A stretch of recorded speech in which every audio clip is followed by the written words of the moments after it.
These are the best competitive settings in Fortnite Chapter 6 Season 3. With all the new Star Wars locations, like the First Order base and the Outpost Enclave, the game is looking better than ever. Unfortunately though, the frame rate is not so great right now. So in this video, I'll show you how to fix that by going through the best optimized settings, pro competitive settings, and the exact Windows and Nvidia changes that actually reduce your input delay and boost your FPS. If this does help, please drop a like, subscribe to the channel, and use my code when grabbing that new epic battle pass. Starting off in the video settings though, I recommend full screen due to the fact it massively lowers your system latency over windowed full screen. However, if you do prefer windowed full screen because of the quicker alt tabbing out, then ensure that you use this setting so you don't feel a latency difference. Frame rate limit. Now I normally recommend using the in-game limiter to match your FPS to your monitor's hertz, but if you download an app called MSI Afterburner, then download River Tuner's statistics server as well. Once in game, if you then open it up, you can actually set your FPS cap inside of this. It's a much more effective method of capping your FPS to have more stable frame rates and overall less micro stuttering. While talking about monitors, you might as well check your monitor settings to see if there's any sort of overclocking option that could further increase your refresh rate. In addition, there might be a response time option too that could further lower your input delay. After fiddling with these specific settings, I do recommend you test your monitor to make sure you don't have any overshooting or anything like that. For rendering modes, I recommend performance because it's literally what each and every pro player is using. Not only because it performs better, but as you can see from my testing, it also looks visually better. For view distance, most players do use near, but I recommend using a higher one due to the fact you can see more items and even builds from a much longer range without much FPS difference. As for 3D resolution, if you do want to lower your res to get slightly more FPS, you can lower this slightly, but I wouldn't go lower than 75 as it gets completely unplayable. When it comes to textures, I highly recommend using lower textures as this makes a pretty big difference FPS wise. For low versus high meshes, the low meshes, as you could imagine, is a lot lower quality, equaling more FPS. But it's not just that, there's a debris animation difference too, which is much more simpler on low, and you can see that's why most pros use lower meshes. Now that we've reached the bottom of the video settings tab, this next step is important for those who have an Nvidia graphics card, as if you go back up to the rendering mode and you change this over to DirectX 12, then scroll back to the bottom again, you will see that a new hidden setting has appeared that's only available on DirectX 12 but does weirdly work on performance mode. What Nvidia Reflex does is it basically optimizes the rendering queue, resulting in much lower system latency. I myself use On Plus Boost as I've got a high-end PC. However, if you've got a somewhat decent PC, you should just use On. If for any reason you do get performance issues, you can simply turn this off. Just after you've messed around with this, don't forget to go back to performance mode.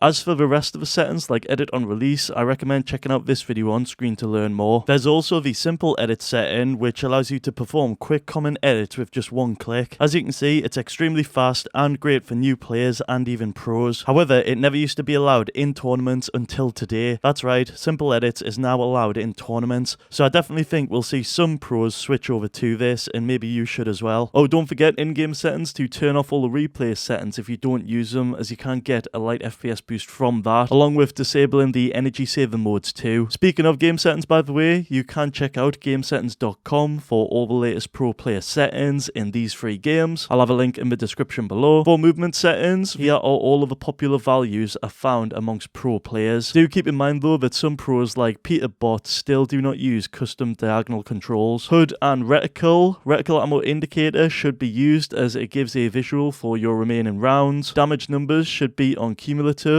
as it does all the math for you. Reticle damage feedback is personal preference out of these options, but most use hit only. Then you've got damage numbers scale, which can significantly help you see the amount of damage you've dealt. Oh, and for the rest of the HUD settings, if you turn off all the useless ones, you'll get a much clearer HUD. Another thing you'll see this chapter is pro players using custom crosshairs. Now, even though most of them are sponsored, you can get free apps like this on the Epic Games Store, so you know it's allowed and it's free. And to be fair, it works pretty well well from my testing. Keybinds, I always recommend using either one of these two comfortable sets of keybinds. You've got set 1, which is wall on X, floor on V, stairs on C, roof on left shift. And then you've got set 2, which is mouse button 5 on the wall, floor on V, stairs on mouse button 4, and roof on left shift. Just try out either one of these sets and optimize them to feel what's best for you. For the best audio settings, you want to make sure sound quality is on high, 3D headphones are off, and visualize audio is turned on, as that's what all the pros are using. It's overpowered. Also, a lot of pros use these custom subtitle settings too. Next from that, head into the install options. In here, you'll see Save the World, which is the specific game files for that. If you don't play it, disable this setting. High resolution textures, these are required to make the game look a lot more beautiful in game, but if you disable this setting, it'll give you a slight FPS boost. And then you've got pre-download stream assets, which I like to keep enabled, because if you didn't know, this pre-installs all the assets when you join the lobby, which prevents the assets from being streamed when you encounter them in game. So overall, if you copy these exact installation options, you will get more FPS.